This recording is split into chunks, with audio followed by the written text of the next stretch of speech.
എടാ ആൽബിനെ, യെസ്. എടാ നീ കാനഡയിൽ വന്നതിനെ റിഗ്രറ്റ് ചെയ്യണ്ടോ?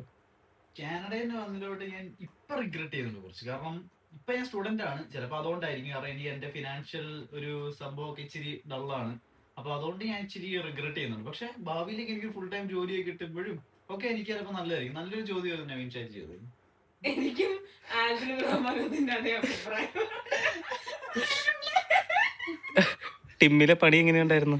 ടിം ഹോട്ടൽസ് എന്ന് പറയുന്നത് വളരെ നല്ല കമ്പനിയാണ്. അവിടുത്തെ തങ്കപ്പെട്ട മാനേജറും തങ്കപ്പെട്ട കസ്റ്റമേഴ്സും. എടാ നിന്റെ വിങ്സപ്പിനെ കുറിച്ച് എന്തെങ്കിലും പറ. എന്റെ വിങ്സപ്പിനെ പറ്റി പറയണം. അതെനിക്ക് കുറച്ച് പറയാനുണ്ട്. എനിക്ക് നല്ല രീതിയിൽ പറയണം. കാരണം അവര് ഉള്ളതുകൊണ്ടാണ് ഞാൻ എന്റെ അന്നം കഴിഞ്ഞു പോകുന്നത്, മനസ്സിലായിട്ട്. കാരണം അവരാണ് എനിക്ക് വന്നപ്പോഴേ എനിക്ക് ജോലിയൊക്കെ തന്നത്. അതുകൊണ്ട് എനിക്ക് സേവിങ്സ് അധികം എടുക്കേണ്ടി വന്നില്ല. അതുകൊണ്ട് എനിക്ക് എന്റെ സെമസ്റ്ററിന്റെ ഫീസൊക്കെ അടച്ചു പോകാൻ പറ്റുന്നുണ്ട്.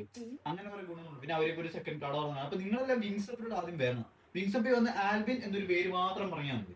അവര് നിങ്ങൾക്ക് എത്ര പീസ് കൂടുതൽ ഓഫർ എന്തിനൊക്കെ സെറ്റപ്പ് ചെയ്യും. ഇനിയിപ്പോ നമുക്ക് ഒരു കട തുടങ്ങുന്നുണ്ട്. അപ്പം അവിടെയും നിങ്ങൾ വരണം. ആ കട തുടങ്ങി കഴിയുമ്പോൾ ഞങ്ങൾ ഒന്നുകൂടെ പാർട്ട് 2 അപ്പൊ പുതിയതായിട്ട് കാനഡയിലേക്ക് വരാൻ താല്പര്യമുള്ള സ്റ്റുഡൻസിനോട് എന്താ പറയാനുള്ളത്?